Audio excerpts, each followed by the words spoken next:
যাত্রা করে নিল, দুনিয়ার জমিনে চলে আসলো। ইব্রাহিম নবী এক জায়গায় দাঁড়িয়ে চড়াতে লেগেছে। বেশ কিছুটা করে হযরত ইব্রাহিম মানুষের সুরা করে এসে একবার আওয়াজ দিয়েছে, আল্লাহু আকবার। এই আওয়াজটা যখন ইব্রাহিম নবীর কানে গিয়েছিল, ইব্রাহিম নবীর সাথে সাথে বেহুশ হয়ে গেল।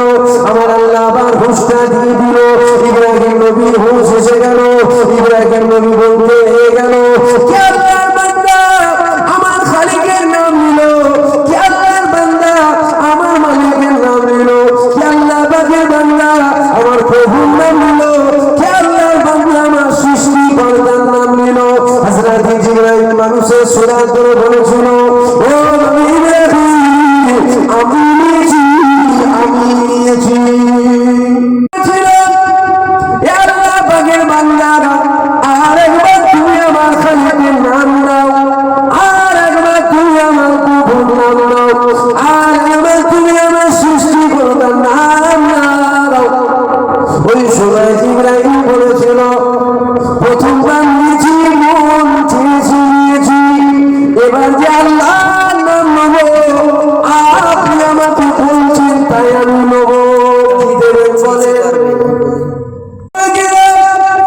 ওই সময় ইব্রাহিম নবী বলেছিল, আল্লাহ পাকের বান্দা, তুমি একবার আমার খালিকের নাম নাও, তুমি একবার আমার মালিকের নাম নাও, তুমি একবার আমার সৃষ্টিকর্তার নাম নাও, তুমি একবার আমার প্রভুর নাম নাও। তুমি যদি একবার আমার খালিকের নাম নাও, আমার যত একবার মালিকের নাম নেওয়ার জন্য আমি ওকে তোমাকে দিয়ে দেব। আবার দিয়েছি আল্লাহু আকবার। এই আওয়াজটা যখন ইব্রাহিম নবী কানে পড়ে গেল, ইব্রাহিম নবী আবার বেহুশ হয়ে গেল, হুঁশটা এসে গেল। জিবরাইল অর্ধেক নিয়ে চলে যাচ্ছে, ইব্রাহিম নবী বলতে নিয়ে গেল, ও আল্লাহর বান্দা, চলে তো যাচ্ছে, আর একবার কি আমার মালিকের নাম নেওয়া যাবে না? চলে তো যাচ্ছে, একবার নাম আমার মালিকের নাম।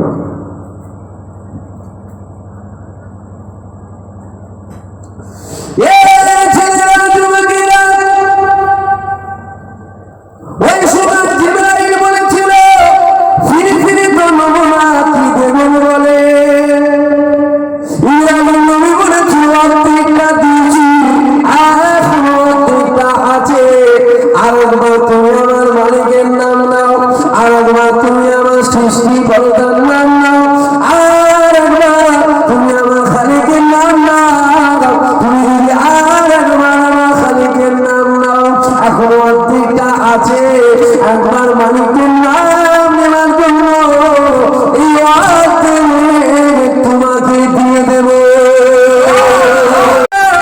হযরত জিবরাইল আবার আওয়াজ দিয়েছিল, আল্লাহু আকবার। ইব্রাহিম নবী আবার হুঁশ হয়ে গেল, হুঁশ হয়ে যাওয়ার পর হুঁশ এসে গেল, চোখটা খুলে ফেললো, জিবরাইল চলে যাচ্ছে। ইব্রাহিম নবী বলতে গেল, ও আল্লাহর বান্দা, যাবার সময় একবার কি আমার মালিকের নাম নেওয়া যাবে না? হযরত জিবরাইল মানুষের সূরাতে বলেছিল, এইবার যে আমি আমার খালিকের নাম নেব, আপনার কাছে তো কিছুই না, কি দেবেন আপনি বলেন? ওই সময় ইব্রাহিম নবী বলেছিল, কিছুই নাই, ঠিকই কথা বলেছেন, তবে আপনাকে দিলাম, এগুলো তো আপনি নিয়ে যেতে পারবেন না, একবার যদি আমার খালিকের নাম নাও, আমি নিজেকে তোমাকে দিয়ে নেবো। হযরত জিবরাইল কি করেছিল? ইব্রাহিম নবীর পাটাকে ধরে ফেলেছিল, ও ইব্রাহিম, মাফ করে দেন, মাফ করে দেন, মাফ করে দেন, আমার আল্লাহ আপনাকে খালিল বলে দিয়েছিল, আমি জিবরাইল আপনার পরীক্ষা নিতে এসেছি, আপনি পরীক্ষায় পাস করে গেছে, আপনি নবী ইব্রাহিম আমার আল্লাহ দোস্ত, আল্লাহর বন্ধু। তোমাকে বলার উদ্দেশ্য এটা, নবীদের যদি আল্লাহ পরীক্ষা নেয়,